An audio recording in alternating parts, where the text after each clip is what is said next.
You guys know about like gossipy plants? Oh, do I know about them?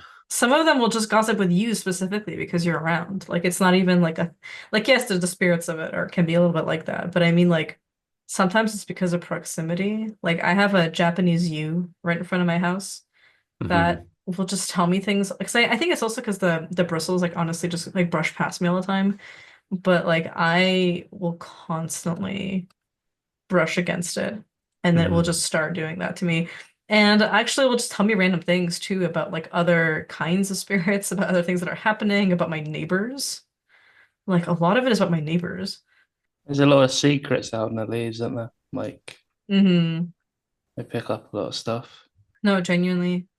But recently, I was doing a ritual that involved me having to light a candle outside of my house and let it like burn down overnight in front of it. And I stepped outside and I was gonna put the beeswax candle in the dirt, and I was gonna do it like close to the actual brick of the house. And the Japanese yew was like closer to me.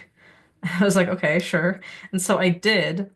And then later, like I kind of like go back to, I do my thing, I finish up the ritual, I go to bed, and next time I'm going to work, and I brush past it, and I just get this huge vibe of being like, a sudden, like, for lack of a better term, like flurry of impressions of all the spirits and people that came by and saw the candle and like stopped to observe it or to lend power to it. It was like a whole download, for lack of a better term, right, of just impressions. And then I just kept hooking. I kept feeling the sensation of like a hook coming back to the tree. And I was like, okay, I mean, sure. Like, I don't know why. I don't know why. I was just kind of like, sometimes the spirits tell you things, and you're kind of like, okay, whatever, dude. Sure. Great. Good. And then I come back from work, and right where the candle was is a hagstone. A. And I'm not near a river. I am, but like not like that close to a river. Hmm. And there's like nothing around here that could have possibly made a hole intrusion. It also wasn't like chipped as a hole. You could see it was like because of the way it's shaped, right? It was like it went fully through and it's clearly a natural hagstone. Hmm. Yeah, yeah. And like, walking by there all the time. It's that place is picked clean. Hmm. Yeah, honestly, yeah, because all three of us, when we walk by like gravelly sections or like ones that have like pebbles or like beach stones that are like filling up an area around a condo or something, we're looking. We're Oh straight yeah. up looking. We're giving everything like the creepy stare. Hmm.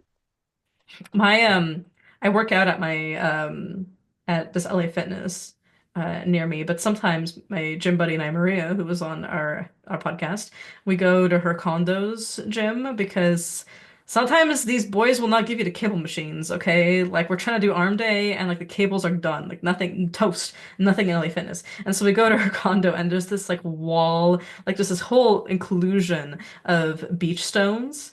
And I can tell they're from the beach partially by psychic sight and partially just by physical Hmm. appearance that are like everywhere. And like there's a few that are hexstones. I can hear them hissing and it's driving me crazy. Because we're just in there like watching the snowfall and I'm staring at these, doing the Kubrick stare, right? Hmm. Every in between sets, right through the mirror, the window. And she's like, "What?" And I'm just like, "I swear to God, there's a couple of hexstones in there, but I've never actually walked by it to like check because I'm too busy and we're doing other stuff." So like every time in between sets, I'm like drinking my water and I'm staring, and like other people in the gym are probably like, "Oh God, it's the chick with the bangs who's staring at the stones again." Yeah. The sweating forward-facing American Psycho stare Yeah, at the one that has like multiple holes. yeah, always, always. Anyway, Hmm. shout outs to trees who tattle and who tell you like who was by and what their vibe is. And I think also because of the particular like physiognomy of the Japanese yew with the evergreen shrub, it's just good at like brushing against people and knowing things. Like it like rakes them, kind of like you can like cleanse yourself with evergreens. It's like it's just raking emotions and thoughts and memories off people, and then it rakes them back onto me, and then I'm like, whoa, info dump. Yeah, yeah. It's like it's not just the virtue of the plant itself, it's everything that happened around it, everything it's seen, um, how it grew, what was said to it. This is what happens when you have a tree that can be like 2,000 years old. Exactly, yeah. There's one in Totori in Japan that literally is like over 2,000 years old, and I'm sure it has stories. Oh yeah, absolutely.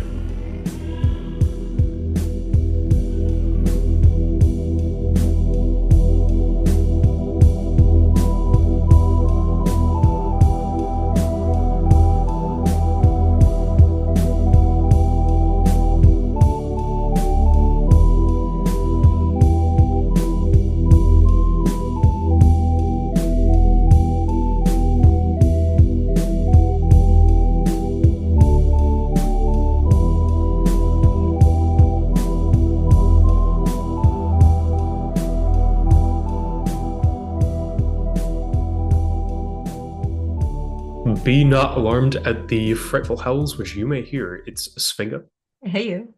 Salt, Yo, and Bryophyta Key. Gotta represent the the mosses, the clubworts, we gotta get in there. I love a good hornwort. Yeah, yeah. The cozy little guys. Cozy little guys. Fun life cycle for the nerds out there. With an N and two N phase. It's all good. All coming back to me. Mhm. For those nerds in North America, Raven Biology of Plants. If you know, you know. Hell yeah. But yeah, we're doing plants today. But before we give our treatment of the vegetal kingdom, remember to check us out at whatever social media platform that still exists these days. But the hub for all things Frightful Howls is our Patreon, which is patreon.com/the Frightful Howls.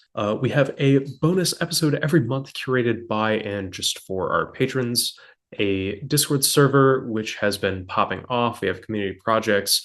We just started up a homework channel in there, so I have been chucking projects at people to do for those who need encouragement and practice, things like that.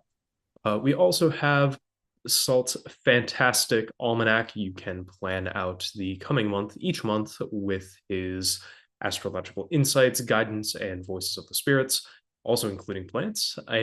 We also have a monthly live occult book club where we discuss a text of your choosing. We might be branching out this month, though, into cinema and multiple films. Yeah. We're doing both Exuma, the Korean film from 2024, and Bobby Eggnog's The Northman, 2022. Oh, yeah. They were tied. I was really wondering which one would win, but they're tied, so we're doing both. And oddly, interesting overlaps. Yeah, exactly. It'll be so fun to do. Two of the favorite films here at the Fret Flowers house. Mhm. So more on that to come. And we also offer show notes for every episode and many more benefits to come. Some expansions forthcoming. So keep your eye out for that. Also, remember to give us a like, rating, and review on Spotify, iTunes, or wherever you might be listening to us. It helps us fight the demiurge of the algorithm, which is constantly accosting us with its tentacled, rooster-headed body. Hell yeah. And Get them beautiful Gnostic rings on. oh yeah. And furthermore, with your Gnostic rings, generate the will to check out our services. I love a smooth transition. I offer personalized coaching in magic and mediumship, sorcery for hire, readings, and custom talismans, tools, or oils for whatever situation you might need. So if you need one of those Gnostic rings, hit my Instagram DMs. Oh my God. I would love for you to do an Episac series. We'll talk. You and Salt just gotta do a whole Demiurge episode. It's very true, yeah. And my workshop is reopened now. So bigger and better than ever, we can get into a lot of projects. Svinga offers Balkan Favamancy readings. She's the best. Go book a reading with her. Oh. And Salt's books are currently closed astrologically, but keep an eye out for his almanac on the Patreon. It is fantastic and worth its weight in ancient demiurge rings. Yes, very much so. And last but not least, hit us up on social media. Svinga is at Dragon Cunning. Salt is at Salt C and C. That's letters CANDC. And I'm at barnapple.key. Wonderful. Wonderful. And I would say this episode was Salt's idea, actually, kind of stemming off of our Q&As. But all three of us are plant nerds. All three of us have extensive herbal practices from our various traditions. And while this is a series, I think the plant series is really one of the ones where we want to have the most guests on for it. I want to have Mohegan back. I want to have our Tata back, obviously, and herbalist par excellence. I want to have Albert back. especially Yeah, because he's yeah. done so much on plant magic and presented so much on plant magic. There's so many guests that we've already had, including Maria, right? You know, speaking of the Chinese side of things, that would be really great to have on for like discussions on herbalism. So generally, our herbal episodes will feature a guest, but the three of us can obviously talk a little bit about our own experiences without revealing anything about too much of our training or too much of the things that have to kind of remain private for the sake of secrecy and taboos and so on. It is nice to be able to talk a little bit about some basic approaches because one of the questions we kept getting was like a 101 to working with plant spirits. And I think we have an excellent I would say mix of perspectives because on the one hand you have different traditions between the three of us, but Key is also actually trained as a chemist and a biologist too, and has specialized in plant. Most of your like day job stuff has to do with plants. So I would Mhm. say that we get that side of things too, which I think is always really important. Yeah, absolutely. They will always feed into each other, and the magical and spiritual and traditional ecological knowledge perspectives will always inform the science, and the science will always inform it the other way around too. Hmm. It's always better when they're in dialogue. Very rarely will they actually conflict if you sit down and talk to the right people. Totally. And at the end, we'll do some plugs for people that whose resources we really trust if you want to learn more about all these things. But for now, so do you want to take it away a little bit with some of your musings? I know one of the major questions we got that kind of spurred the interest in this episode was about plant souls and what it is to work with plant souls and plant spirits. And we've had discussions on soul versus spirit before, especially in the Q&As. And obviously, these are terms in English that can be kind of poor translations for terms in other languages and that are a bit more precise. But nevertheless, I think it's good to maybe start from there. Yeah, absolutely. I mean, I think the subject of souls in general is something that comes up a lot today, especially when people start bringing up the often, I'll be honest, overused term like animism, right? Because I think for most practitioners, animism is kind of it's implicit, like it's just part of the deal to begin with. It's not something that we need to stress overly much. I mean, even I've seen one of the critiques you'll often see of like medieval and Renaissance European kind of practices of magic, or even like practices in a broader Mediterranean as well, is that oh well, my magic's more animistic than that. It's like, are you really familiar with what you're criticizing there? It's a bit of a weird thing to compete in the first place, but beyond that, like the entire cosmos itself is understood as being engendered by soul in the first place, and plants are no exception in this case. It's pretty much been part of the European canon as far as understanding the natural world up until the modern scientific era that plants are in possession of a soul like any other creature. And this particular soul here is specifically understood as the vegetative soul, right? And most understandings of this soul were drawing from Aristotle's De Anima, which is a bit of a hectic work. It's not his densest, but it's also not his easiest. Mhm. But I think one of the things that kind of strikes me about this understanding and where it probably does differ from a lot of perceptions and like approaches to plants in other locations in the world is that when we talk about these vegetable souls, they're not sentient in the sense that you would see in a person, definitely. They're not in possession of rational souls necessarily. Nor do they have the senses of animals, right? So I think a good way to capture what we mean by vegetative soul is when we it's quite an unpleasant analogy or comparison, but when we describe someone as vegetative, right? Their body is naturally functioning. They are intaking, they're taking in nutrition. They're alive, so to speak, but they're not necessarily aware. They're not necessarily communicative, but their body will still have reactions. Like if you press the right nerve, their finger will twitch or something like that, right? And in the same way, like this is generally how plants were understood within the medieval and Renaissance period. They were themselves kind of very passive, but very much ensouled creatures. And for me, this is kind of one of the points of interest because when we think about them in this context, that's then going to inform the way we approach them, the way we work with them, right? And obviously, I don't think this is canonically true across the board. There are certainly exceptions to this. There are spirits, I'm going to come into this subject in a bit as well when we start talking about some of the things I've picked up from Dongbei folklore and everything like that. But yeah, I think this is something that has a pretty substantial impact across the way that we use herbs in magic, across the way we use them in astrological magic, natural magic, or even in ritual operations, right? Like when we're conjuring spirits. And when it comes to these same souls, it's important to understand that like they have their own qualities, their own unique traits.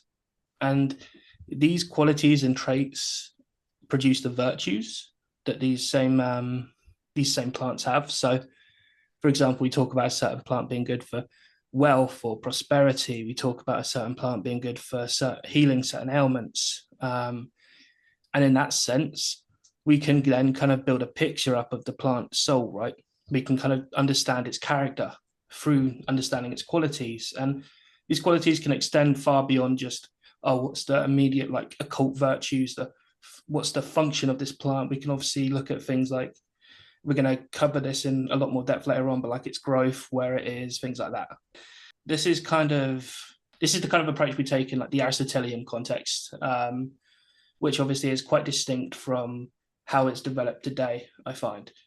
And I don't think that's for any better or for any worse. I think there's room for pretty much multiple different disparate understandings, because as we're going to see throughout this episode, right, there is no singular kind of approach to this subject that is 100% orthodoxy. It's something, plants are used as medicine in every culture, they're used in every religious practice on the globe, and that is obviously going to bring in a wide range of disparity and different understandings as well. Mm. That's an interesting point, especially because what you're describing, like on the one hand, like having familiarized yourself with Aristotle, and while I'm by no means like an expert on this, our like you and me, Salt, like our discussions of Galenic medicine and like what it is to like work with plants in that particular setting, like this makes a lot of sense to me, right?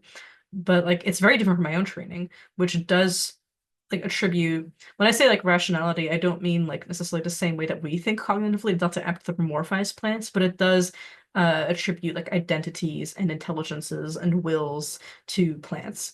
And in that case, like the physic of the plant, like the spirit of the plant is also its literal body. Like, so part of the way the spirit expresses itself is through the actual physicality of the plant, like how it grows, what its soil conditions are, its health, the way that it actually has particular components to it, and so on and so forth. Like, what are its actual physical components? And what does it do for us physically is all part of the expression of the spirit, right? Which is the same in the Aristotelian view, obviously with the kinds of causes, right?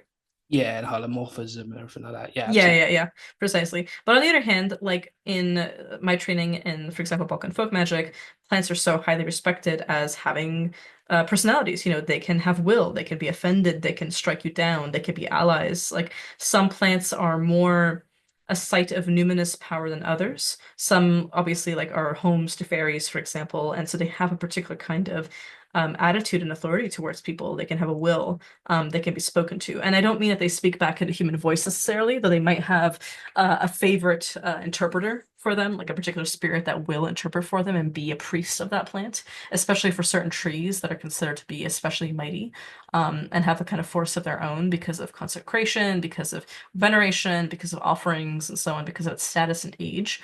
But generally, like these are absolutely beings that will straight up argue with you, and it may not be verbally or through the intellect in that way, but it will be through other means. And plant language is its own particular kind of development, right? It's a tongue, just like the animal tongue or the animal language. For those Serbo-Croatian speakers, you might have heard of the Nemushti Jezik. And Nemushti is like a weird word, right? It's kind of like not typically used in common parlance, but it generally means like unintelligible in the sense that it's ununderstandable, right? And so it is the language of animals. There's actually a really cool folk tale that was recorded by Vuk Karadžić that's all about this. And it's actually a dragoness, like a female dragon that grants the power through being saved, and then it's her father who's the king of the serpents, or the emperor of the serpents, Zbijski Tsar, that ends up giving this power to the hero. but it's this communication with plants and marriage with plants and like a particular like trees, for example, especially like the particular tree that is assigned to you or is seen as a reflection of your soul, or like who you really are in the spirit world, that a lot of pacts are made because these spirits have relationships with stars, they have relationships with different currents, they have relationships with different directions of winds. And so all of these things play into the way that you are initiated and the way that you work certain kinds of magics. So I think it's interesting. I'm sure we'll get into this when we discuss about cultivation. Um, but the general understanding of like plant souls and like how they work is one, they're expressed physically, and two, at times they acquire a kind of intentionality that really you're in dialogue with because it's through plants that we manifest spirits. It's through them that gods are able to have bodies because most of the kind of pre-Christian stuff that we still have, it manifests through trees. And manifests specifically through different kinds of trees that are seen as the living embodiments of certain kinds of deity powers, which I would say, if you're familiar with this practice, is very much preserved in the Serbian understanding of a zapis. Zapis means inscription, but it also refers to the practice of carving a cross into a tree that is treated like a saint and is considered to be like the patron of a particular village and is honored on that saint's feast day. I have an article about this actually, if you're interested in learning a little bit more about Zapis and about this practice that is called The Martyr and His Cross, Dual Veneration of Saints and Trees in the Serbian Orthodox folk context. And it's available in none other than the Veritas Genie Journal, with specifically volume 8, which is really, really great. You can find it on veritasgenie.com. Fantastic volume in general. So just plugging that there if you're interested in more, because obviously I'm not going to go into that too much here, but it is a fascinating practice and it involves a lot of really beautiful, very obviously preserved pre-Christian practices that of how like a tree becomes a vessel for a deity, but the tree also becomes transformed by the saint. Hmm. Yeah, I love that. Like, I absolutely love the idea of the tree taking on like the intermediary role, or like, acting as the agent of the saint. Like, that's what we're here to talk about today. And really, like, all Yeah. the ways that plants can participate in these hierarchies, participate as agents of spirits, and be agents themselves.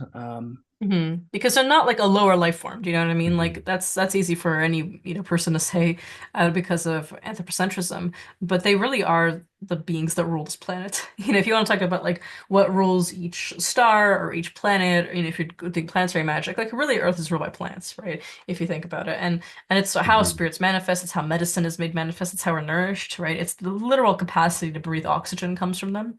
And so I think that there's something there too to understanding that like even if different traditions disagree on the exact nature of plant spirits and what they really are, I would say that we are truly at their mercy. And Mhm. herbal knowledge is a kind of violence because you are, as much as farming is, as much as agriculture is, as much as animal sacrifice is, because you are engaging with and killing plants and you're using their bodies and their bones, as it were, for sorcery, for healing, for food, for nourishment. And so there is this reason why like plant sorcerers, the people who really understand herbal magics in any society, are the ones that are most coveted and feared Right. for their knowledge because they're the ones who know how to extract poisons and they're the ones who know how to make cures. And it's a true distillation, I think, really. We'll do a poisoning episode, I'm sure, one day, but like the pharmakon and the pharmakos, like what is the witch's relationship with poisoning and why is this always like the case? I think that it's precisely this knowledge, right, of having to induce mysteries and contact with them is something that plants do to us all the time, often non-consensually. And so Mhm. the respect that we have for them has to come from a place of understanding that they really are the ones in charge. And if you're gonna be in the territory, you have to. I mean, for us in my training, like it's learning their songs, it's learning their identities, it's learning how to subsist off of them, it's learning how to understand them, and how to talk to them, communicate them, and earn their respect. And which also, kind of like our website name with Cunning Command is not just about cunning, it's also about command. It's about like it's also about imposing your will and making sure that you're heard and that they're obeying you, which takes patronage of plant spirits and beings that are incredibly, that have the right to do that, even if you don't. One of the primary takeaways of today's episode for me, for everyone, is just how complex the social agency of plants can be and the role that they play in their own ecosystems and in their own lives entirely divorced from humans. Like deep in the woods, life goes on, untouched by humanity. And we are definitely, at their, as Finga was saying, at their whim and beck and call, oftentimes, because plants by merely existing have already nuked most of the life on this earth once. Shout out to the oxygen revolution, however many million years ago that was. But certainly they can do it again, especially as we fuck around with current agricultural projects, but that might be a different episode. Oh my God, yeah. But yeah, really, absolutely. like, yeah, just how fundamental they are to everything that we do as living beings, let alone, magicians. Mhm. And speaking of souls, I mentioned earlier cultivation, but this was a while ago. It makes me reflect on how many episodes we actually have. That it feels like it was just yesterday that we recorded the Chumasian episode, Salt. Like all, because it was such a fun one to do, and it was really beautiful for you to share about this tradition. This is episode 16, the immortal faith in northern China. But we talked about animals cultivating, right? Especially some animals being better or more prone to having easier time cultivating than others. So for example, the snake, the fox, the weasel, the hedgehog, the rat, and so on. But I'm curious if you know in Chumasian, do some plants have an easier time cultivating, or what does cultivation look like for plants? Yeah, so there's definitely a lot of examples within folklore. Within Chumashan itself, the sources I've seen and people I've spoken to haven't spoken too much on the actual subject of plants themselves. But the things that I have learned have mostly been that the plants themselves and their development very much mirrors the animal kingdom in that way. So generally speaking, this is quite in contrast to the Aristotelian viewpoint I was discussing earlier. And I want to quickly throw in here that I'm not really a staunch believer in the Aristotelian model. I find it is one that's practically useful. Especially if you're coming at it from like a general Western magical perspective or like a Western astrological perspective, because Aristotle's everywhere. Exactly, yeah, you can't avoid him. Like you just have to accommodate him sometimes. Mm-hmm. But returning to cultivating to immortality. Generally speaking, most plants are in the same way that animals are. Most of them will not attain the kind of level where they develop intelligence because it's a kind of process. So there is a stark difference between a freshly planted sapling, for example, and earlier on we mentioned 2,000-year-old trees. There's a big distinction between those, right? And over time, as they cultivate, as they take in the essence of the sun and the moon, as they take in, the essence of living creatures walking by, or however else they decide to cultivate, they will gradually develop towards this intelligence, towards this kind of sentience, and from there, they can cultivate further. They can practice scriptural methods or something along those lines in their own way. So you might say, for example, a 2,000-year-old tree that's sat by a temple listening to the scriptures being recited every evening is probably going to become one hell of a powerhouse. Mm-hmm. Whereas obviously, trees where someone's committed suicide are going to be a bit difficult to deal with, most likely. Gather in place of ghosts and spirits and things like that. But in this context, generally speaking, intelligence isn't something that is given by nature. It's something that is attained, right? There is a bit of an anthropocentric perspective, which is very interesting considering we're talking less so about them, but this is predominantly due to the intermediary role that man is understood to have, cosmologically speaking, right? Because heaven, earth, man. And so, for natural creatures to cultivate, they also need to cultivate humanity, so to speak. This is also why, for example, when we see a lot of folk stories about usually snakes, weasels, also hedgehogs, like they will approach someone in the shape of a person, but not necessarily a perfect person. Like there might be, a tail sticking out or something like that. And they'll ask you, am I human? And you had best say yes, because if you say no, you've just crippled 1,000 years of efforts to cultivate to to cultivate a human form, and they will not be happy, and that's how you get Chusian revenge immortals. Mm, that's really um, interesting.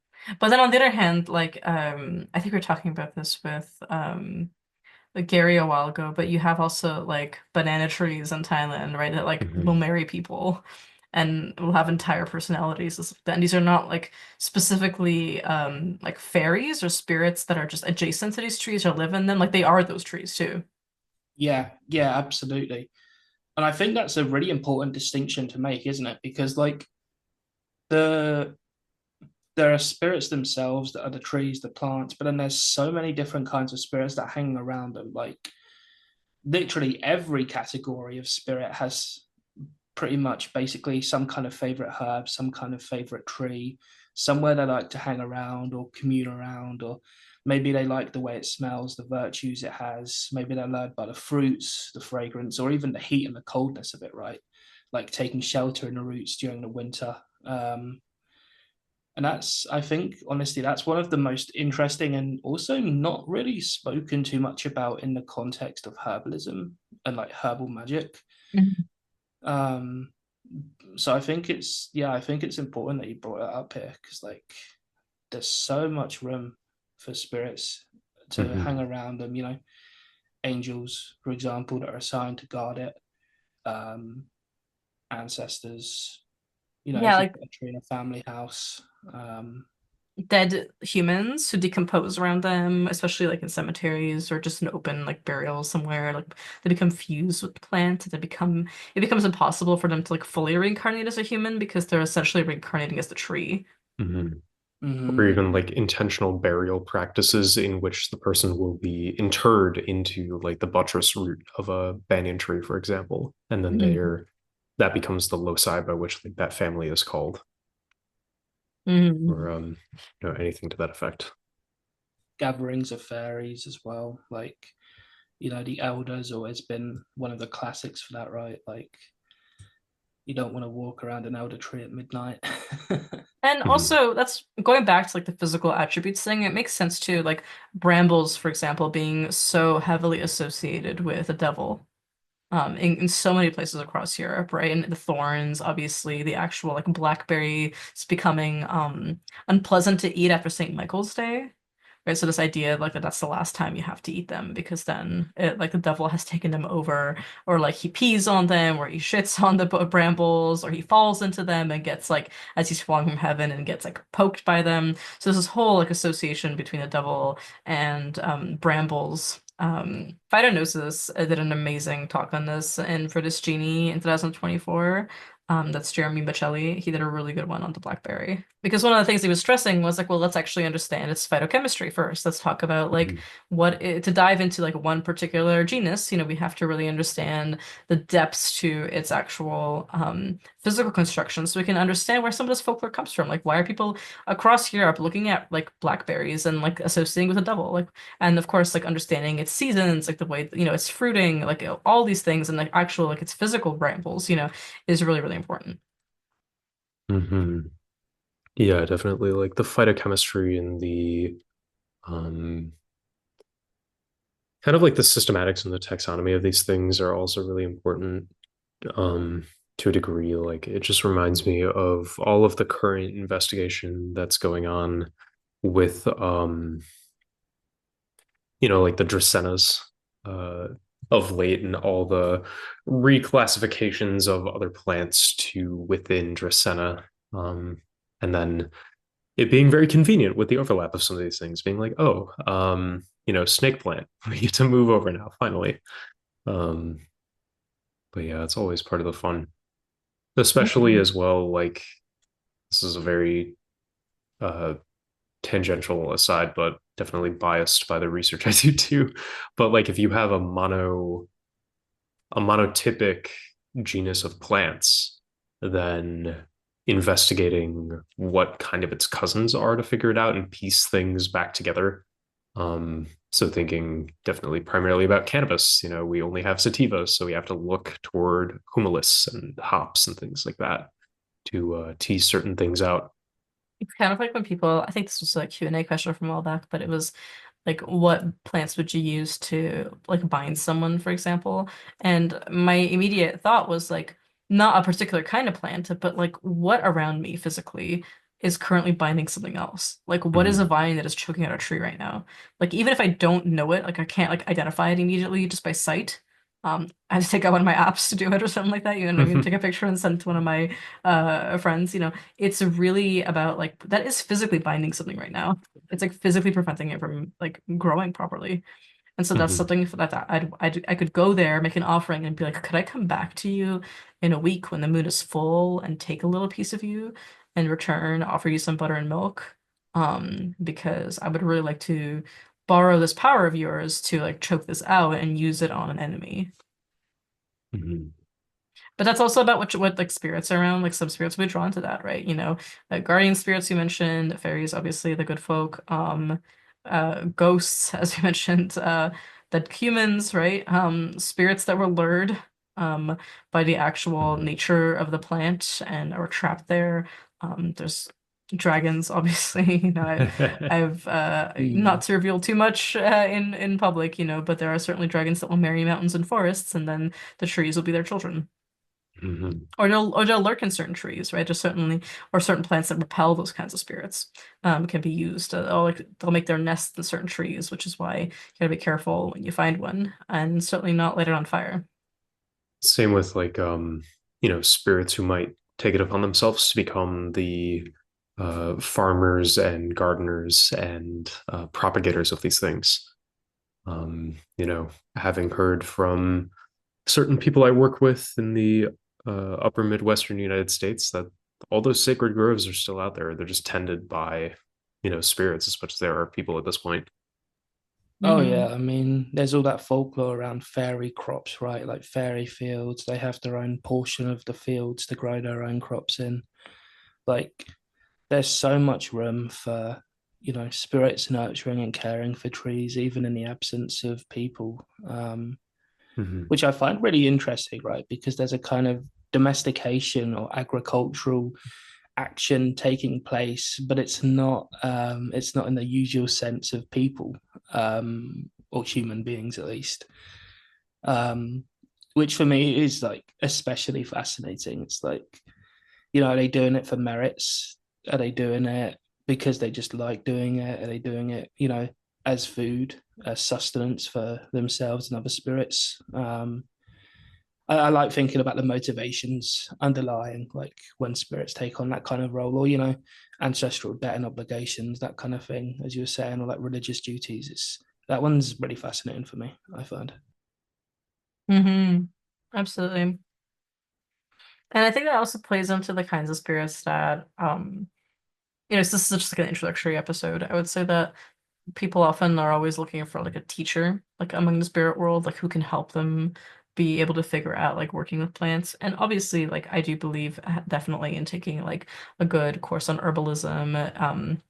I definitely think it's really important to like buy those books. Don't just buy an occult herbalism book. Like I love, look, listen, we love Veridaring Mumbris, okay? We do. Yeah. But let's not just like focus on occult perspectives on herbalism. Like look at actual certified herbalists, that are not that Shulky isn't, but you know what I mean? Like actually people who are definitely engaging with this on again like an element of like having had rigorous scientific training, people who are also botanists and scientists, and also look into like your local plant books. Like all you can search your city or your province, your state, and look at like plants of, and pretty much I guarantee there's going to be books out there. Now be careful, there's some AI slop out there these days that will generate some really shitty images that aren't real. And I can't believe we now have to talk about this.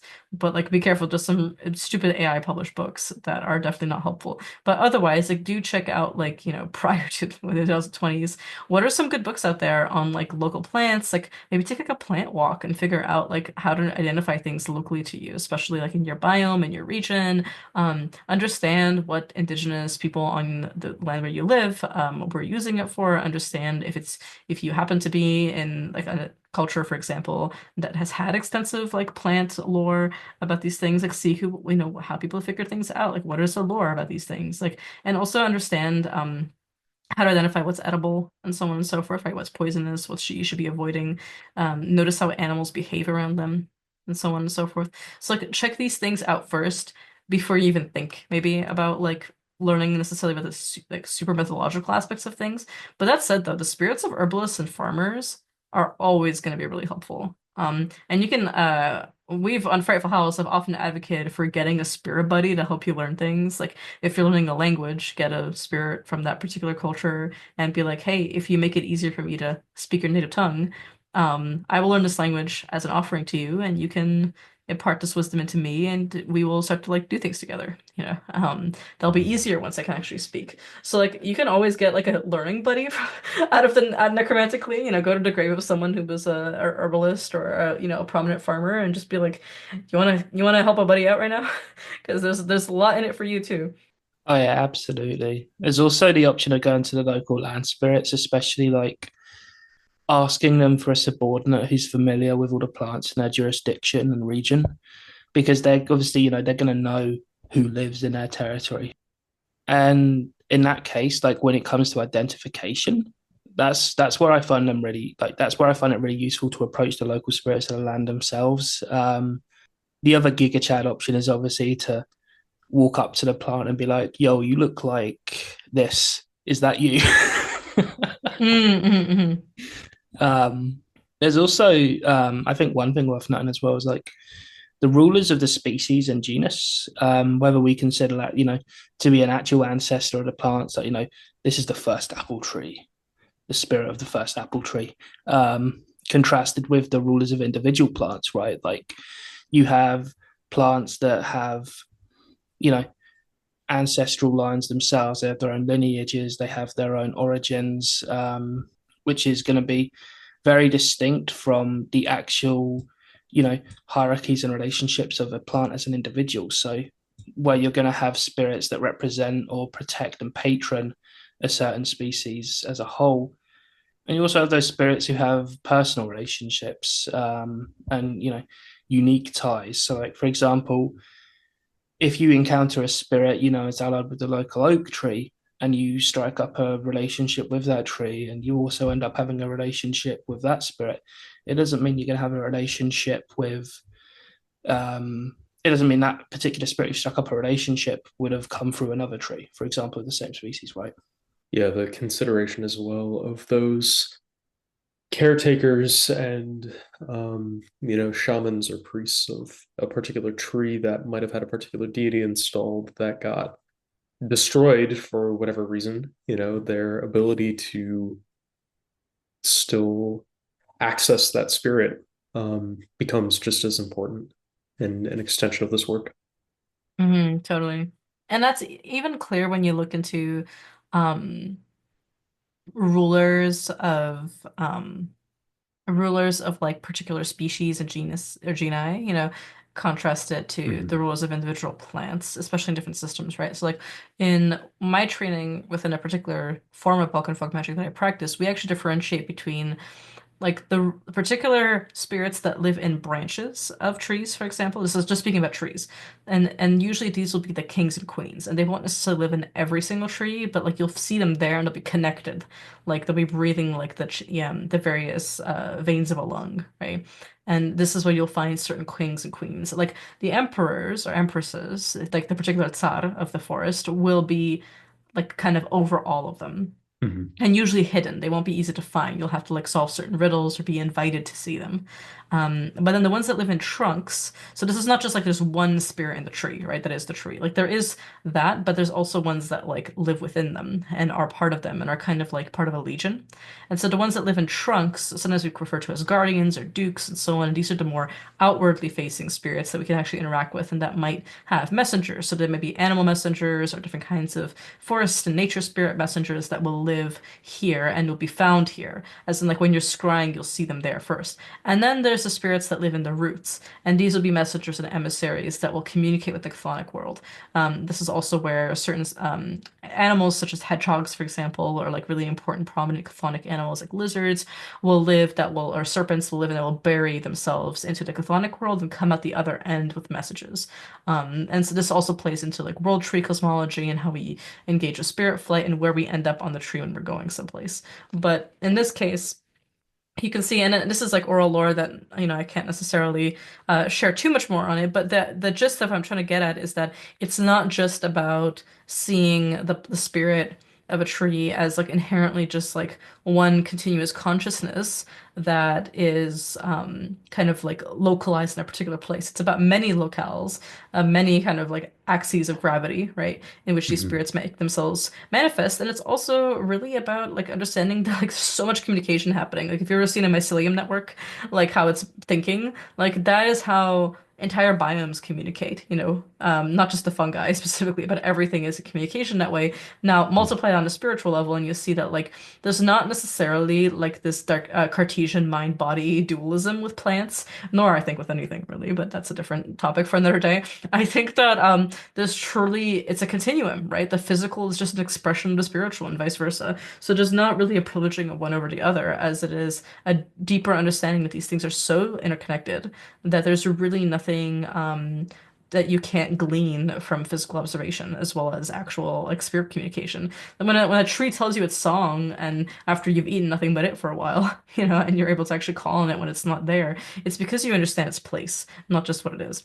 It's that really beautiful back and forth that will always inform the work, right? Like with the plants as social beings, because they're always going to be talking to themselves on their own terms and using those messengers, or even, to think of the extreme case of an entire forest that happens to be one organism, if you have like aspen clones and things like that, um, connected by roots and rhizomes and fungi and things like that. Um, Being able to plug in and being able to be be more like the plant by way of consuming it, but also kind of behaving like it and being around it constantly. Also playing a role. Like we talk constantly about one of the best ways to figure out what a plant does magic wise is plant its seed and grow it until it dies, you know? You worked with cannabis for so long. What has that been like for you? Like, how has that changed you on an emotional, psychic level? um, I This is mean, really funny because you're not actually a stoner. yeah, that's one of the really surprising things is the more that I grew it, the less I wanted to smoke it until I kind of stopped smoking it because I'm like, oh, I'm around them all day, every day. I can just talk to them. I don't need to do go through all this song and dance, get the grinder out, get the fucking volcano bong. Hmm. Um, but that's all well and good and all sorts of fun, but like just kind of talking to it and figuring out what it does and using it for weirder things than I think a lot of people do. Because I know, of course, like typically you'll see cannabis used for dream work and very heavy Saturnian things just due to its virtue. And that's, perfect because you can absolutely use it for that. But like the beyond the exchange of dreams, or the dream that you sacrifice to it and allow it to dream, as a result of allowing you to enter the waking dream by its participation, right? Is you know, it's my crop, so I use it in all my money workings. Hmm. So like its ability to grow gets me paid, so let's fucking put it in the money magic. Yeah, Uh, yeah, totally. and that definitely gets into like the manner, but feed and care for plants long enough over enough generations, and they will definitely start talking to you. Hmm. Um, Very talkative plants they are. I think that really hits home, both what Key just said and also what you said earlier, Svingo. Like something we always try and emphasize here at the Frightful House is like the community of spirits, right? And engaging with spirits as a community in and of themselves when you're dealing with not just one, but a whole myriad of them. Like earlier on, I mentioned like ancestral lineages for plants. So what happens when you cut down that young sapling who maybe whether or not we consider it to have intelligence, it probably does have an old ancestor somewhere who does. He might not be happy if he sees you cutting it down, and especially if it's in a disrespectful manner.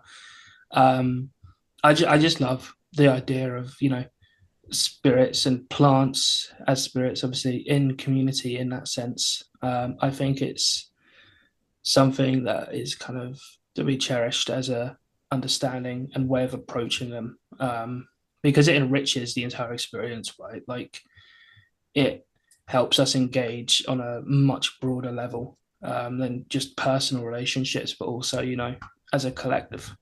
Mm-hmm. Yeah, absolutely. And I think when you look at the gods of plants and the gods of like herbs and so on and so forth, right? It's not a coincidence that these are like sorcerer deities because these are the ones Hmm. that really know how to do like the strongest juju because they know how to manipulate the thing that makes gods physical, right? Like Hmm. I think about that, in like West African Orisha context. I think about that in the Balkan context. I think about that in the context of like a lot of when you are engaging with plants meaningfully and you're realizing just how like mighty and like genuinely dangerous they are. Hmm. Because as we ingest them, they become part of our, think about like the way that your mood and your psychism can change depending on if you've had coffee, if you're bloated, if you've had like food that is not necessarily good for you, if you've slept too little or slept too much, and then like multiply that by like the fact that you're constantly consuming and engaging with plants in this way, right? So like it literally is a part of you that is generating capacity for magic too. Hmm. This is a reason why like when you're undergoing certain psychedelic journeys with like for example Sipo, ayahuasca or Jurema, you do a dieta first if you're doing it Hmm. correctly. And really it's not so much about you ingesting the plant, it's you're taking a little dose and then ideally if it's a real shaman, they're taking a much bigger dose and they're working on you. They're using the spirit to work on you and to heal you. And so Hmm. it's this shared space that can be a potential for like great communion, but also great violence that ultimately is the domain of the sorcerer. And so I think that any magician worth their salt will know at least some basic level of herbalism. I think it's just a great skill to have in general. Just like I recommend anyone, whether they're an astrologer or not, to just learn how to identify stars at a glance. Hmm. Get, one of those apps that lets you look at the night sky and start actually getting familiar with where stars are and what where the constellations are and what their general movement across the ecliptic is. And in that way, the more skills you have to rely on, the better it will be to communicate with spirits because you have more of a knowledge bank for them to access to. But on that note, I've been chewing on this for a while because it's something that we talk about quite a bit on the show, which is like correspondences and attributions. Hmm. Because so often magicians love to put things in tables. And, God bless, Aleister Crowley and Libra 777, right? Like and people love to be like, okay, this plant belongs to this plant belongs to that. And I'm curious as the resident astrologer, Salt, like what is your take on like elemental and planetary or stellar attributions for plants? Because I mentioned it before in my tradition, like we do have trees that are assigned certain stars or assigned multiple stars, I should say. It's not always just one, or actually rarely really one. They're seen as combinations of stars. And specifically, we do understand like a kind of patronage system there that has more to do with the spirits that like make their bodies in both the stars and in the trees and like how they connect to each other. But it's not a strict attribution, as in like a filing system. Like, these are like the things that belong to Mars or whatever like that. It's more about a system of relationality that we already hold because of the particular kinds of ways that we understand our spirit hierarchies. Hmm.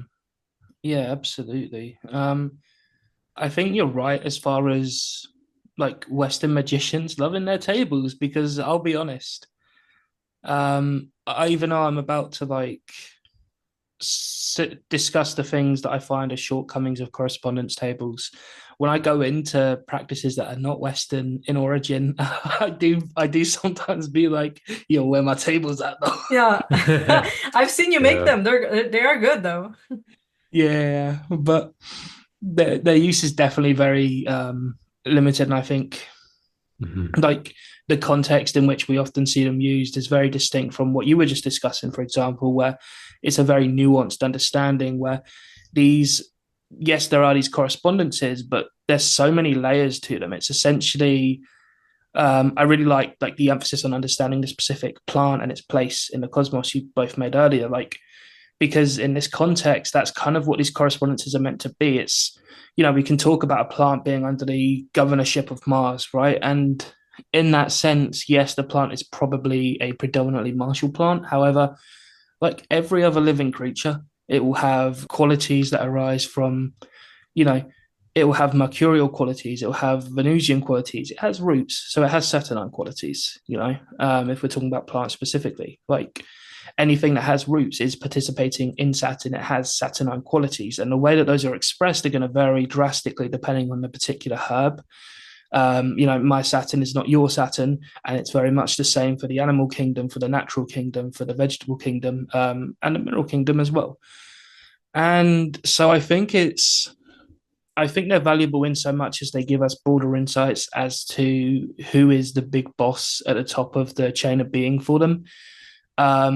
Is it useful in the immediate practice? Yes, with caveats, because frankly, I think you'll usually find that acknowledging the immediate, the city god or the land spirit who has jurisdiction, who has governorship over that particular plant, may have more help in terms of sorceress applications. That kind of approach, at least for me, has been a little bit more fruitful. But at the same time, I think when you start deep diving, when you start investigating the particular qualities of a herb, like, hey, what is this martial herb? What does it do when I use the roots, right? What does it do when I use the leaves? What are the different qualities of the different parts, and what virtues do they possess? It's the same way, that my liver doesn't do what my heart does. If I was to be, used as material, horrifying idea, then those would have different qualities, right? And it's the same with plants. And that's kind of one of the limitations when it comes to these correspondence tables, and why, as fun as they are, like I said, sometimes I kind of miss them when I don't see them, when there's an absence of them. But there's only so much that they're going to bring to the table, and they can be a distraction for us.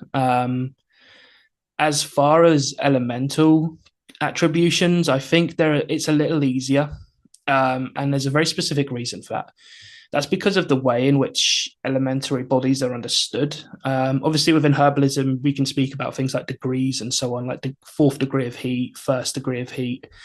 But really, I'm thinking of compounded elements and things like that. So when we talk about any kind of body, it will always have a predomination of one element or another. Simple or like pure elementary bodies are like a hypothetical. They're not something that physically exists within the Aristotelian model. So I think there's definitely a lot more room to be charitable when we talk about elemental attributions, because yes, when you pick up this plant, certain parts of it are going to possess certain parts of its body are going to be formed up with more earthy matter versus certain parts of it that are less earthy in quality. But as a whole, we can kind of look at the whole form of it, right? So, these principles aren't really just limited to herbs. They're kind of across the board. Like, human beings are predominantly under the reign of Mercury. Whereas obviously we have, our hands are also mercurial, our digits are mercurial, but then you also have, you have the chest under the rule of the sun and the moon, right? Things like that. So it's good to approach plants with a similar kind of understanding there when it comes to these correspondences and like hierarchies. And I think that's kind of one of the things with them being such complicated organisms, is the fact that their relationships are inherently complicated. When we were talking about spirits that rule over them, we had a very long list. When we talked about spirits that hang around them, again, it was a very long list, right, of like different kinds of spirits, because they really do encompass the whole spectrum of being in that capacity. And I think as well, like, even when we're talking about souls, right, and like talking about Aristotelian souls, when we think about the appetitive instinct that they use to communicate in that sense, like when I am, engaging with herbs, it's mostly through appetitive and instinctual sensations that they speak to me. And when it helps, especially when it comes to thinking about their relationships with other natural bodies, because what kind of appetites are being created through this, right? Like, do I want to eat something salty right now?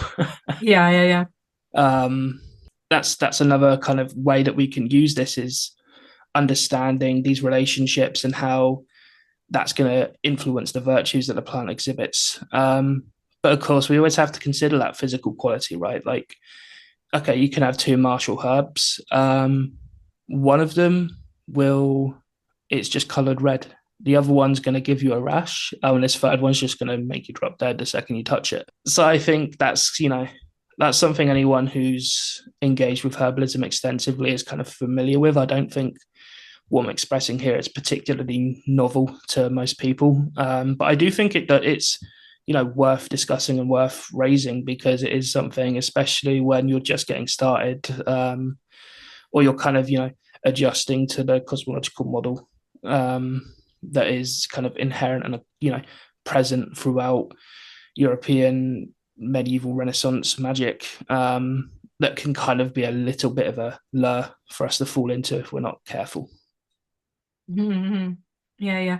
I love the way you distinguish too about like the ways that like all different parts of a particular planet can obviously lend itself to the nature of different particular stars or planets, but also that's true for anything. And ultimately looking at behavior as well as physicality, as well as like what it does, when it's, oh my God, we're back to the causes again. Formal, efficient, yeah. Every Ah, time. every time.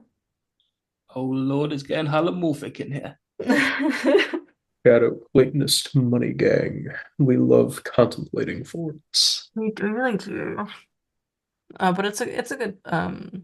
And I think that also goes into like when you're actually observing plants in nature, like notice what impacts it, right? There's Mhm. house plants, wild plants, agricultural plants, cemetery plants, like in so many different traditions that all three of us have studied. Plants that grow in cemeteries inherently belong to that cemetery and its spirits and not necessarily its usual hierarchies because of the intermingling with the dead. Then you have obviously the environment which it grows, the brightness and darkness of the space around it, the acidity. Oh, there's a great story that Key has about acidity. Oh God, yeah. One of my greenhouses was not conducive to the life of plants, shall we say, for a little while. Everything that I hooked up to the irrigation system in there was just dying. And we're like, what the fuck is going on? And trying to figure this stuff out.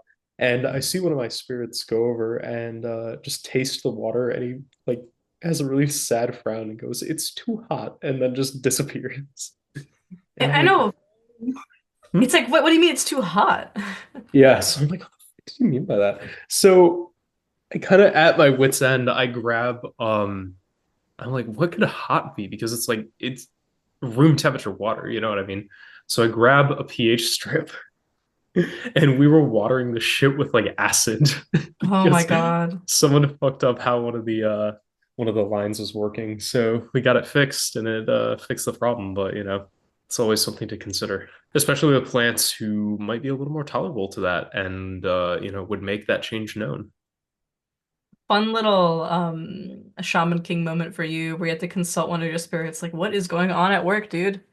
Literally, he's like, dog, your water's fucked up. I don't know what to tell you. Mm-hmm. Oh yeah. But manner of growth is huge. Like, very famous example in house is like if I want to overcome an obstacle, I will find a plant, no matter what it is, that grows through cement. Um, Mm-hmm. Exactly. pour some water on it, come back the next day, grab a little bit of that plant and also a little bit of the gravel that it displaced just by its growth and be like, you overcame this obstacle, so too can you do whatever for this one. Mm-hmm. And then the herbal knowledge kicks in there of being like, okay, how do I add to the force of this plant? How do I enable its agency to work for me? What spirits are with it or of my own that I can ask to use the virtue of the material for me, and go from there. Absolutely. I think that also raises like the notion of like domestic versus wild plants, right? Because you have plants that you raise in the household, maybe you put them in the garden even, and you grow them yourself, or they're accustomed to our presence, I suppose you could say, versus those that you find in the wild. And I do find that there is a very stark difference in respect to these two groups. Like quite often the former, especially if they are, planted in isolation, like maybe they're in a pot or something like that, it's very, very different from a wild plant that's grown up next to a bunch of others and they have to compete. They have to, their roots are fighting each other, all that kind of stuff. There's a very distinct quality to that where I don't know if tame is the right word, but like the former is definitely generally easier to deal with, Mm. and a little bit meeker. not necessarily, not every some plants are never going to be meek, right? I guess more chill might be a better way to put it, relative to their own, unique qualities and species.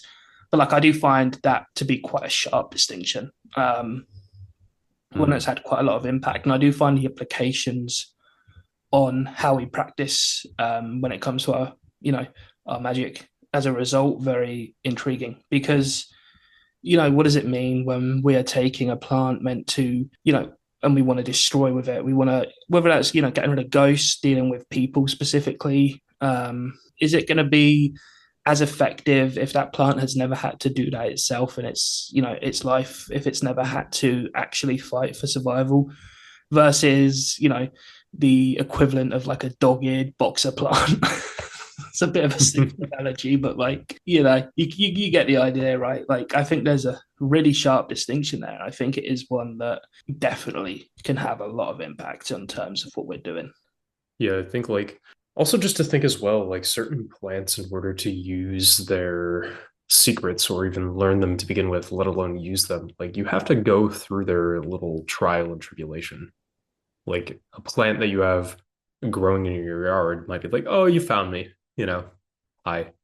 But that's not a very difficult test compared to okay, I'm in the woods and actively hiding from you and calling upon my guardian, because in certain traditions of herbalism that I talked to some practitioners of and learned a couple tricks from, like plants often come in pairs or triads, and you have to propitiate the paired plant before you can take the one that you want to get, lest its ally nullify its effect or not permit you to leave. So like, how do we overcome all of that and get into it? And I think, just on like the phytochemical front, like a lot of different, stuff can be emphasized. There can be a lot of variability, plant to plant, and that will definitely affect what it's doing and add some variance and require you to call upon your knowledge of, okay, I'm looking at, let's say this poisonous plant on the side of the road. Is it at a point in its life cycle where I can safely take this, or is it going to have 10 times the normal dose because it's actually storing its metabolites for, whatever seasonal change or shifting into a different part of life, going from flowering to, going from like vegetative to flowering growth and all of those considerations. So, Such a good point. yeah, and I think like, definitely to that point of like, it's kind of a manner of growth consideration, but it also speaks to like that domestication versus semi-feral versus feral growth of like, did the plant grow on your land? Did it grow on someone else's land? Did it grow in a farm? Did it grow in a lake? Did it grow in a forest? Did it grow in a field? All these matter, especially with spirits who care about patronage and ownership and custody of a given area. Mm-hmm. Especially when things conflict, Right. because that's really where that knowledge will come through the most. Yeah, absolutely. Just being able to know what is supersedent and be like, here's the system. This is what I think about this, and I know and trust in my spirits and my knowledge and just my ability to do. So let's do. Yeah, and I think that plays really well with like harvesting, like how do you actually gather? I think for Yeah. a 101 episode, we should definitely include something on that because really like I mean, there's different ways to do this in different traditions, but like having an offering is really important because so you know how like if you're doing cemetery work, if you don't actually like pay the spirit whose graveyard dirt you're purchasing, that dirt can be rendered inert later. So you can take it home and then you're gonna use it in whatever you need to use it for. And your spirits are like, whoa, you may have gathered a whole bunch of this, but it's inert, like it doesn't work anymore. Like the spirits have denied us access to it. So again, we're not materialists, right? Even if we're gathering materia, like it's still about the spiritual virtues. Mhm. And it's like, yeah, this like dirt you gathered from these like seven different like priests, you didn't pay any of them. You just took it. You didn't leave a coin. You didn't leave a cigarette. You didn't pour out some water or some alcohol. Like, unfortunately, it's not gonna happen. And also, it's not even just the spirits of that particular dirt that can deny it to you. You can be the cemetery lord, like the greater Mhm. baron of the cemetery. That's once you pass the gates and you're on your way home, they're like, nope, I'll be taking that back. Same thing can happen with plants. So making sure Yeah. you have respect for it to make sure that it's actually like vivified, right? And there's ways to do this, obviously, in different traditions. But offerings are the standard. Sometimes, like in Serbia, you'll hear of like calling plants sister, like, and this is common for a lot of different kinds of spirits, where you'll call them like a familial name, or like dear, sweet one, beloved one, sugar, honey, these kind of things, and like or like auntie, that kind of stuff, like sister, to tell them like, hey, like we're kin, and if we're kin we share, right? So here's some of my bread, and so I'm going to take something from you, like we're sharing resources. There's also technology for like gathering plants with different parts of the body, like there's some of like picking it with your eyes closed with your left hand turned around, picking it like even with your buttocks, like quite literally, which like you may, it's like what the hell is that? But like there's some rituals that require stuff like that because it's about not looking and not causing violence with your hands, because your hands are the instrument by which you rip them, right? So Mhm. there's like these charms that you'll see where it's just like make sure that this is picked, like not plucked in a way that brings violence or harm, which really is like you're still picking it, but the idea Mhm. being that like this is more than just like using a copper sickle instead of an iron one. This is about not using the instruments of art, par excellence, which are your hands. But sometimes it's just not looking, or it's different stations of the sun, right? So like the plants have virtues in the morning that they don't have at noon, and vice versa, obviously. So at noon, they're like at their most agitated, they're at their most vivified, they're at their max kind of like bravado. And so they're particularly powerful and potent, especially on their full moons, for example, right? Whether it's waxing or waning. But then you Mhm. also have at night, they can be used for basically any harmful magic is in some traditions. Like, again, this is not universal, but like for us, like the same plant gathered at night will confer its baleful qualities compared to in the morning. And the morning, especially if there's dew present, that's when they have their most healing potential. That's when they have their most like life affirming and giving and nourishing potential, especially for conveying and granting fertility. Because the noonday stuff can also scorch you out by having Mhm. too much of force, whereas at morning it's a safe bet for like especially like the morning dew captured on like St. George's Eve or St. George's Day, like or St. Vitus's Day, or on the Johann Bilober, right? So this is like St. John's Day, which Bilober also means like the herb picker. Um, is Mhm. like when certain plants will have a special properties. So you're looking also for saint days or important calendar days, Mhm. or days when like certain like troops of spirits exchange roles, right? So now you went from let's say the time of Veles to the time of Perun, or you have these like important days, which is George's Day in May, again following the Orthodox calendar in Serbia, versus Demetrius's Day in November. And then yeah, so it's like so it's not just about like how, but it's also the when and what do you do, what I mean, like how are you actually moving through these spaces and how are you showing your respect to them and so on and so forth. But also like what is the cosmology of your tradition? Like not just the offering, but like what is the respect owed to this particular time? Mhm. Oh yeah, time is so important. The one of the like funnest folk stories I know from the Isle of Man is the horse on St. Tynald's Day, where if you offend St. John's Wort, you'll get kidnapped by a fairy horse and ride around the island all night. I, I love it. Nice little carnival ride.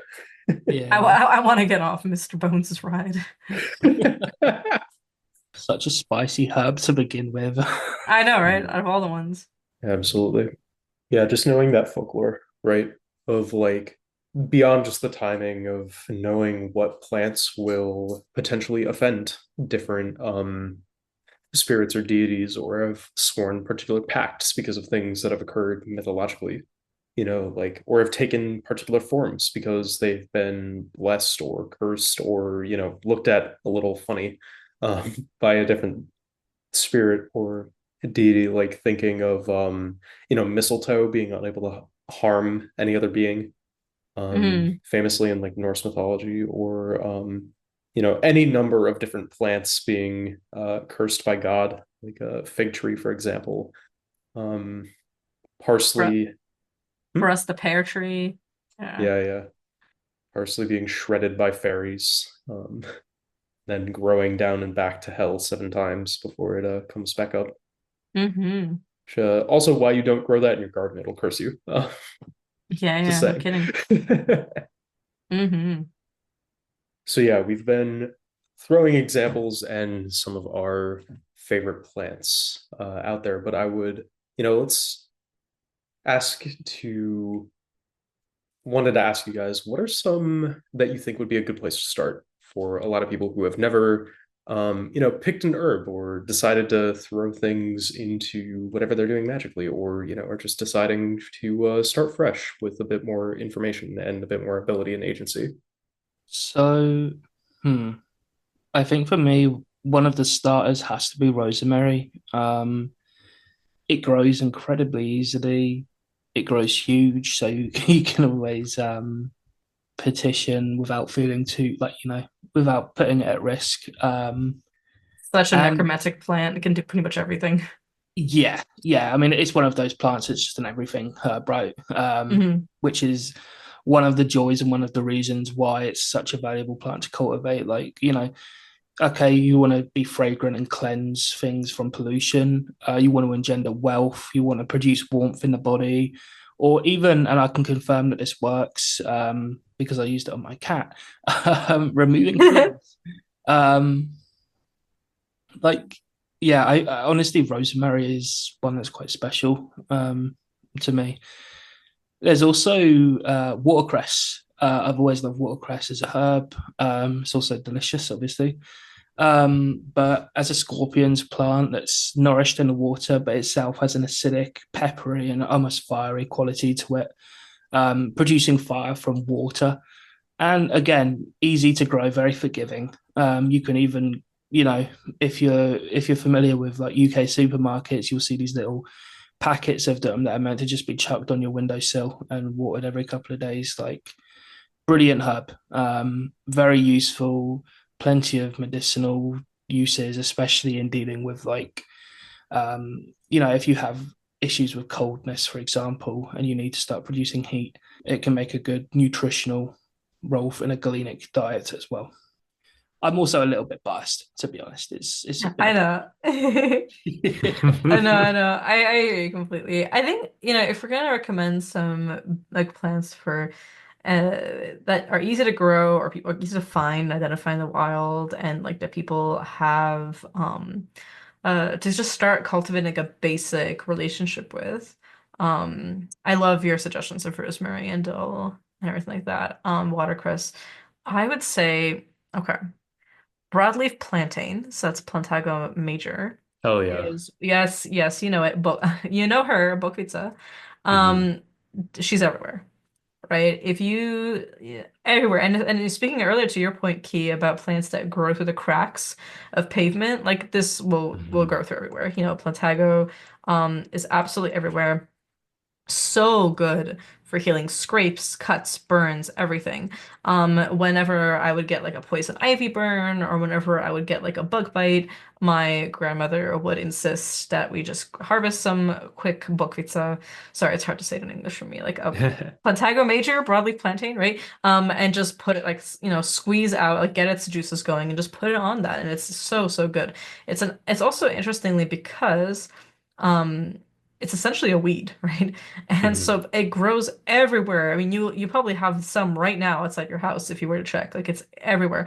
And it is so potent for healing. It's so good for victory, like overcoming obstacles. It's so good for resilience and protection. I use it in absolutely everything. A few times, Key, when you and I were traveling and something like kind of weird would happen on our many travel buddy adventures. Like it was this plant that I reached for because I could find it everywhere. Hmm.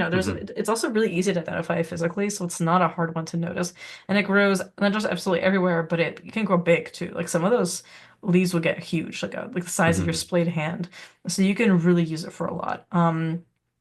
And that one, so there's also oral charms. I know for its harvesting, but even outside of that, I would say getting comfortable with that will be a huge help. Also, big root geranium is a really huge one. Geranium mycorrhizum. Big root geranium or just geranium is, first of all, beautiful. Like I love its purple flowers. It's also a very easy one to actually identify physically. But one of the things that we refer to it as zdravits. And so zdravits comes from the words zdravie, which is health, or it's like literally like you hear that when you're like saying someone bless you when they're sneezing, you say na zdravie, like to your health. And there's a lot of St. George's Day prayers associated with it. I read about it a little bit more in the 2024 edition of Ritus Genie, in which I talked a lot about St. George's Day traditions and plants. But there's a lot of wordplay in like charms and songs because of this pun on health. So you might hear verses about going to pick herbs, especially the zdravets, which is the sweetest smelling of them all, and how it's this herb that empowers other herbs. So essentially, like if you have, for example, dried herbs because you bought a bunch, it's they say that like having it around a geranium will actually allow it to regain some of its virtues naturally because of its vibrance and because of particularly like its use in St. George's Day garlands. It's like particular association with like victory and health and being praised. It says like you want to be we wrap like a ritual bread known as the kravajče or like sometimes known as the stochin kolach, like in certain seasons for celebrating sheep and cattle, is we'll wrap it in geranium and sprinkle it with salt. And you'll say like I'm giving you salt, you're giving me milk over and over again and to try and stoke fertility. So like for adding fertility as in like raw magical power to like a spell or something like that, I really rely on geranium a lot to extract its virtue of like empowerment and like literal greenness and giving like that kind of strength and potency and calling on the spirits, especially to St. George's spirits. So like Yarulo and so on and so forth to really grab this. And also like I would say that it's not a surprise that really like garlic, nettle, celery, and geranium are what is wrapped around in like red wool and being and given to these big wreaths as a way to essentially like empower things that you make. So charms that I make, like the St. George's Day charms, had to pass through a wreath of geranium first before they were birthed. A lot of things it's likened to like a woman's womb, right? So you're pushing out fertility and granting additional strength to these particular virtues. So that's a big one for me. And fava or broad beans, not just because I read with them, although obviously they are heavily used in divination. These are our beans of choice, but also because of their associations with the dead, right? So like we have some poems that were sung during the Babine, which is like it comes from Baba, which is grandmother, the period that lasts 40 days after birth. So you guys may have heard that there's like the 40 days after death that are especially vulnerable, where someone might become a vampire, and that's where we do a lot of propitiation rituals to the dead. There's also 40 days after birth called the Babine that are hugely vulnerable time period for the child naturally, right? This is quite literally a time when babies can die very easily. So instead of using it for divination during this time, we would use this as a symbol of the seed from which the child was conceived. And it's also this is when we petition using these beans as a way to like negotiate with the fates, the Suzhenitsa, to grant a better fate to our child, because it's not totally set in stone at birth. It's not quite like a birth chart that way. Like it's malleable. And you would carry it with you in your wallet for luck and for money and so on. There's this idea that if you, whoever carries a fafa bean will never be fully naked, meaning like left without money. So it's really good in general for pregnant women, protects the health of the baby, becomes a kind of decoy as well. For the baby. So like if anything negative or like the evil eyes, falling upon the pregnant woman out of jealousy, like keeping these beans on you, especially like 41 of them in like a red cloth, will actually like hit those first before it hits the child. Um, and so it's a great one in general for protection. It's a great one for chthonic offerings. In millet too, right? Spilling millet in cemeteries is a really great way to propitiate the dead. We also spill millet to collect hagstones and to pay off nature spirits. So you're mentioning your offerings earlier, right? Like millet is a big one for offerings for us. But I would also say like because again, like these are really easy to find and they don't have to be like fresh. You can get them dried too. But like my tree of choice, I would put two down, and they're not like the two trees I work with the most. They're just like I think trees that are approachable for most people. One is obviously the oak, Quercus robur, and this is because oaks are truth trees. Like they're associated with lightning deities. Like Perun is really associated with this tree. They're associated with truth and justice and kings. So like, kings are sworn on oaks. Oaks are like a significant world tree across many different kinds of mythologies because of this notion of truth and also like physically they're so imposing and wide, right? And so you can make spirits swear pacts on oaks. You swear pacts yourselves out of oaks. Like if people betray you and they break a promise to you, you can collect essentially their personal concerns, as if not like their hair or their spit or whatever like that or their nails.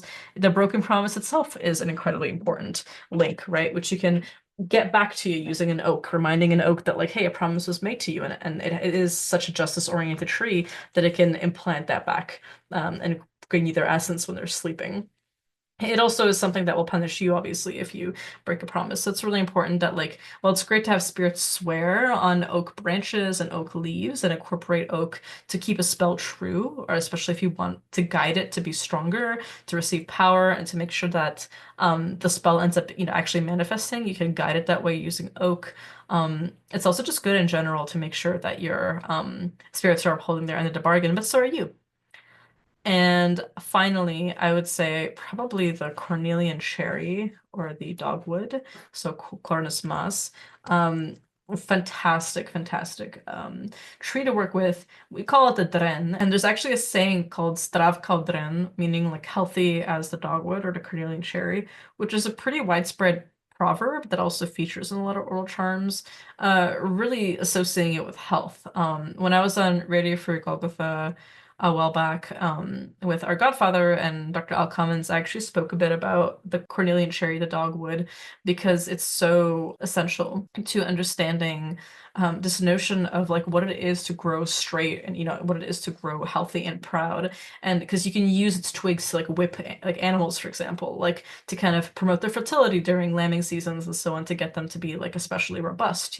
You might use it to whip spells and ingredients to get them to be like robust and strong, for example, right? Twigs from the tree can be worn around the waist like a skirt to provide stability, right? You might like roll on them like literally to like grow lustrous hair, that kind of thing. And also like bringing stability and vitality, you might like decorate buckets used for milking cows with branches of dogwood to strengthen the animals, to bless the milk, right? So that when the milk falls through this wreath, right, it's empowered that way. And placing it into a bucket of water that already has other herbs soaking will empower the herbs. Like obviously Stravitz, the big root geranium does that too. But so does true lover's knot, so does orpine, so does all kinds of other herbs that are essentially used in this way. And yeah, and on the mornings of important feasts, right? It's really the Cornelian cherry that is the ideal staff of a shepherd for directing the flock, and it'll be used to like again, the branches will be used to whip the cattle and the lambs, but like the staff will be used to actually like stoke the earth and to grant the earth that power. And so not only is it a great zapis, it's a great saint tree, but it's also just a fantastic ally to make sure that like in the way that oak guarantees certain things, it's the dren or the Cornelian cherry, the dogwood, that grants it like this immense boost of stability. The fertility is like stoked into action, but it's also kept and it remains that way because so much of magic is also about preserving your magic, making sure your magic doesn't go anywhere, it's not stolen, right? No, that's a fantastic suggestion. I think these are easy to find, easy in nature, not so hard to like pick out, just like visually. And it's in the case of like the beans, you can actually get them dry too. But really, the best plants to work with are the ones that are local to you. And I imagine wherever you are, you probably have broadleaf plantain around. But good old Plantago, right? But it's so hard for me to talk about this in English. Sorry, like it's frying my brain because it's so weird to say the names in English because it's I don't know. It's not really what I struggle with that. I mostly think about these herbs in Serbian. But anyway, I hope it makes sense. So check out, like again, buy one of those books of like search right now on Google, whatever like that, like plants of or herbs of your city name and start researching and start doing nature walks. Like that's really the essential part. Definitely, yeah. See it growing in the wild. It'll help. But yeah, just to throw some in the mix, my all-time fave, coneflower, purple coneflower, being Echinacea purpurea. Because it does everything health-wise. Like it is one of the closest things to me to a panacea that you will see growing in pretty much every garden in the spring. And very, very easy to identify, highly distinctive, purple cone flowers from which it takes its name. Um, yeah, will, when tinctured or made into a tea, heal pretty much any common ailment. Really good for cuts, bruises, scrapes, common cold, upper respiratory infections, even burns. Sometimes I've seen it thrown in there. Anything like that. But it also has, a very great virtue of attracting all of the pollinators and those things that carry messages in your area. So you can use it as kind of a locus of dispersal for a lot of different things. And its roots are highly distinctive, especially when it's all the echinaceas that aren't purpurea, and have that connection to those chthonic messengers, of course, with echinacea taking its name from hedgehog. Ah, yeah, yeah. Wonderful. So yeah, one of my all-time faves. Taking it a lot and just using it to make sure that you are in the best shape that you can be. And it just strengthens your body and strengthens your mind, helps you remain calm, strengthens your ability to hold magic and generate power. So it's a good ally to humanity in general, and a better magician's ally at that. Then my personal fave, lavender, Lavandula angustifolia these days, formerly Lavandula officinalis, I think is English lavender most of the time. But great plant when used right, calms everything down, brings peaceful sleep, allows you to mediate, can attract blessings, repel enemies, bring friends, and just another plant that's useful to grow around and promote peace and calm and not having to worry about any of the weird shit going on in the world. Mhm. Also really good Um, for soothing, if you're doing magic on someone, like soothing the parts that might be like a little bit crunchy with them, like harder mhm, for them to kind of like accept or whatever like that. This is a nice one to like lull them to sleep and be like, it's okay, this is all your idea, you know what I mean? Like that kind of thing. Also to soothe out problems between plant spirits that might go to war with each other or not really like each other or not. This is mhm, why it's important to know your herbalism traditions because like you can't just haphazardly add different plants that like seem like they would get along and seem like they're purposes are aligned, but actually like they conflict with each other in the lore or whatever like that. And like so mhm. as a result, they might start like canceling out your spells because you just slapped a bunch of things that you bought at the Botanica together and like they're actually like frustrated with each other now. So like lavender can be one of those like negotiators and mediators.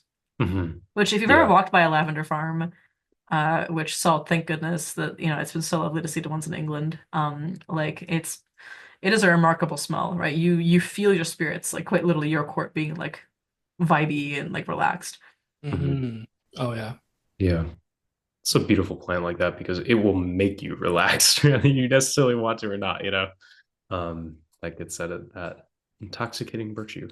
I like Mm, it very much. mm. And yeah, just helping spirits manifest better too. Like burning it in the room, although not the greatest thing in the world for your health, as we are starting to discover. They'll Mm. just flow, especially the dead, helps out. It's also great for dream magic for sure. Mhm. Like chamomile as well. And Yeah, yeah, lotus root. Hmm. absolutely.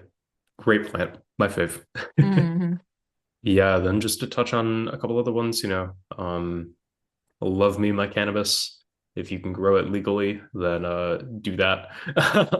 If you can't Hmm. grow it legally, then I didn't tell you to do that. Don't blame me. Hmm. Um, I'm but yeah. so delighted. It's so funny that you're not a stoner because you have like the long hair and the bandana and like people just think you are based on vibes and aesthetic. And then it turns out you're like, no, you just got it growing it and you worked with cannabis research for a long time. Mhm. Yeah, exactly. I'm like, nah, I'm chilling. And yeah, we've spoken at length, but just want to flag it as one of the best and one that is generally accessible to a lot of people in a lot of different parts of the world. So knowing how to use it, knowing how that will affect your dreams, especially when trying to develop psychism and um, just kind of the relationality between, and using it as a vehicle to explore, is the state that it provokes psychologically, is the state of, the waking dream, as it were, something Hmm. that I absolutely need to do magic, or is it something that helps? And I find that, especially for myself, that was a really important um, exploration to undergo when developing as a magician. Hmm. And also in that vein, one of the plants that is the most used by humans and accessible in the world, tobacco. Yeah. Good old Nicotiana, which I've heard pronounced 50 different ways by 50 different botanists. But tobacco. Not talking about rustica today. That should get its own episode. um, Hmm. just knowing that, like, how that plant has a very unique relationship to humanity, very addictive and very poisonous, but also brings a lot of benefits at the same time. So knowing how to navigate the relationship with the plant, and not be abusing each other, but being in that, um, having that appropriate relationship, having that balance, being able to rely on a given plant and use it to its fullest extent. And you know, it's the most easily accessible point of the harder side of herbalism, which can sometimes be, let me poison myself just a very tiny bit, you know, and Hmm. go from there. But fantastic herb for domination, commanding. We've talked a lot about how the smoke will heat your breath and kind of affect the force of the voice. It will make it hotter. It will make it more aggressive. It will make it Yeah. more prone to More provoke martial. violence. Yeah. Hmm. Whereas, kind of using the smoke in other ways, like fumigating things, can have a lot more cooling effects. So having the dynamics of how it physically burns being another equation. Hmm. Um, but, a beautiful herb and a fantastic one that is always around. Being able to, also famously in some traditions, divine with it, um, reading the ashes of cigarettes, reading cigars, doing magic by just getting possessed and smoking a pipe in the corner for half an hour. And it also induces a trance, right? So like Yeah. even if you're not technically divining specifically with the tobacco, like some people will like I mean most of the people who taught me divination in Serbia like will smoke while they're divining. And so Mhm. like that adds to the spirits. It feeds them, it nourishes them, it also like tightens the actual trance, it makes things a lot more conversant. I'm not a smoker myself. It's one of those things that like I'll obviously grant tobacco offerings to my catissos to Eshu Pombagira, but it's not something that I like recreationally smoke. And I actually find the smell of it quite unpleasant. But it's one of those things where like I do think it's not like unusual that like spirits like it and it energizes them. Now, obviously not all spirits do, and some of them will find your breath offensive if you come at them with major smoker breath. But like it is nevertheless excellent at like getting you into that mood, much like alcohol Mhm. is, right? Even though it should obviously be taken in moderation. Mhm. Yeah, definitely.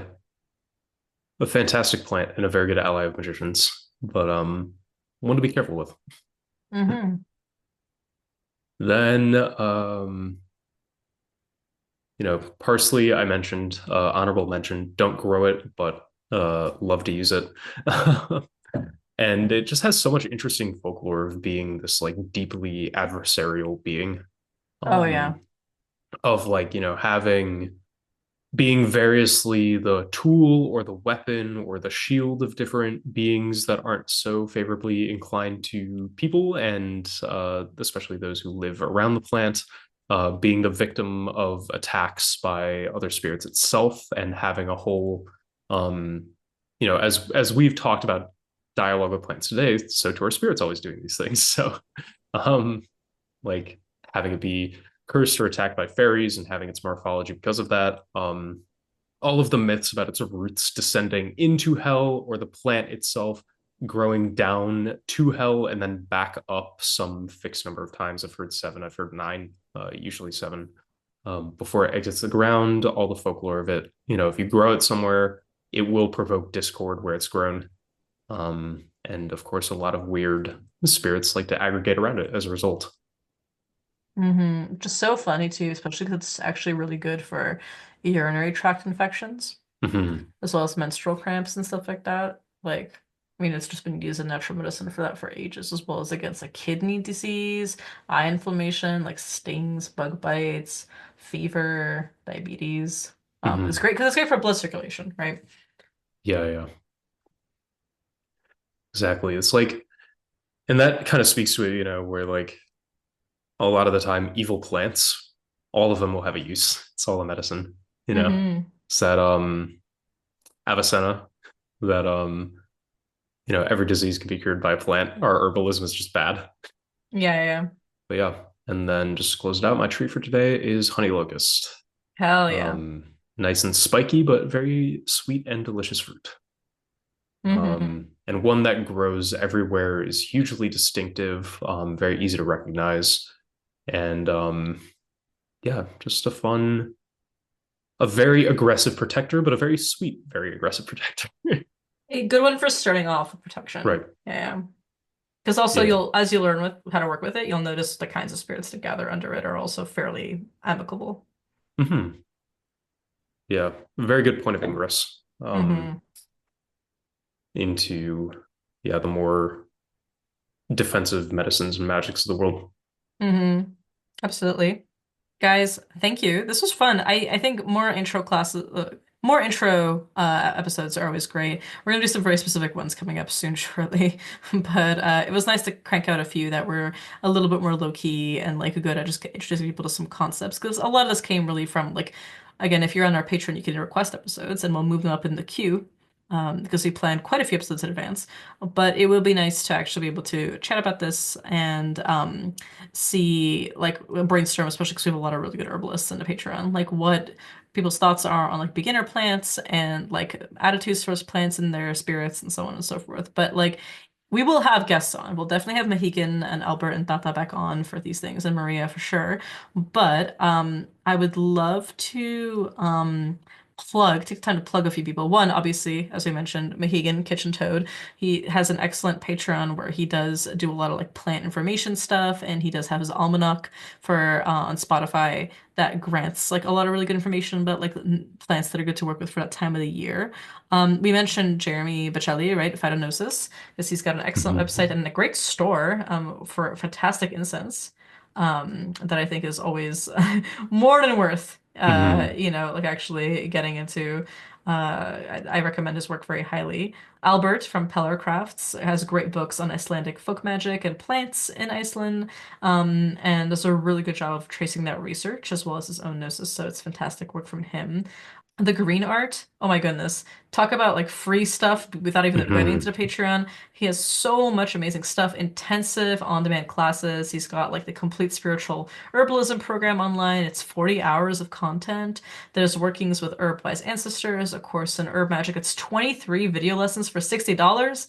It's crazy. Foundations of Green Sorcery is a great one. I've taken a lot of his classes. He's fantastic. I really, really highly recommend his work. And check out his Patreon because he's moved off of Instagram right now.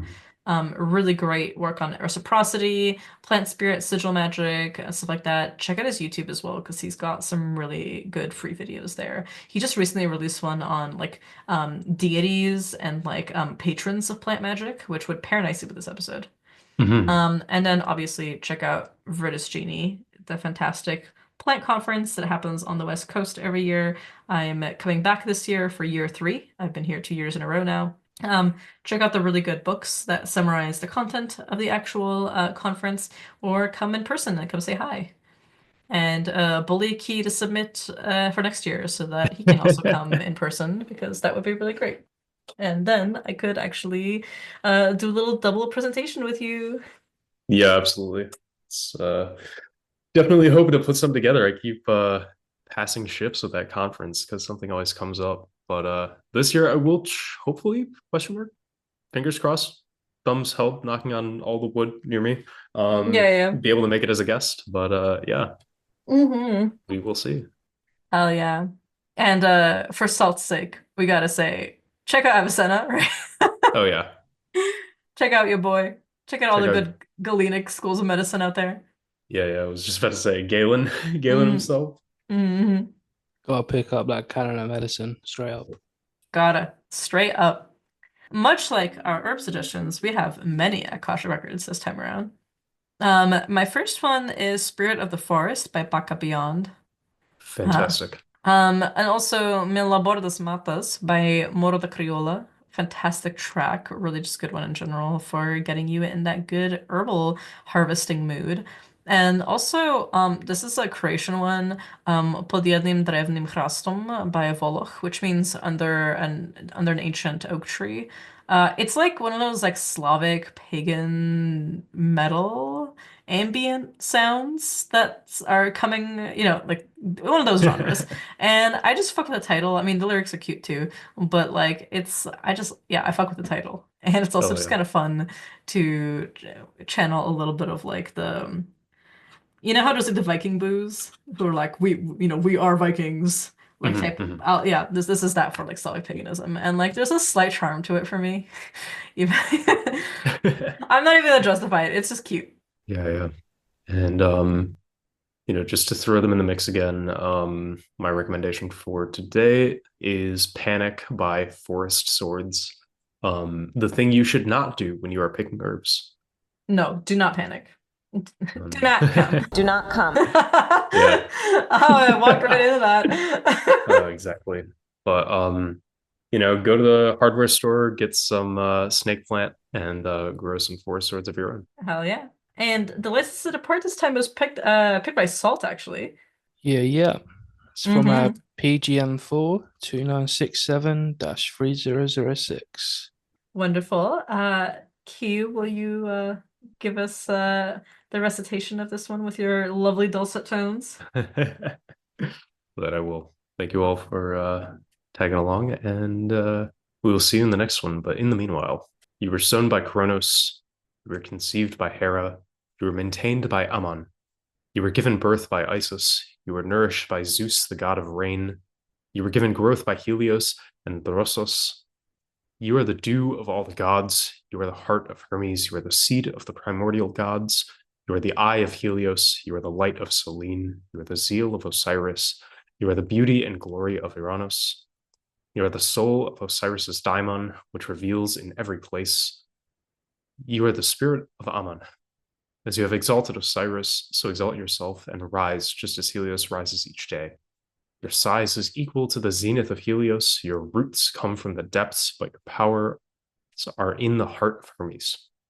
Your fibers are in the bones of Nevis, and your flowers are the eyes of Horus. Your seed is Pan's seed, and I'm washing you in resin, as I also wash the gods, even as I do this for my own health. You will also be cleaned by prayer and give us power as Ares and Athena do. I am Hermes. I am acquiring you with good fortune and good daimon, both at a propitious hour and on a propitious day that is effective for all things.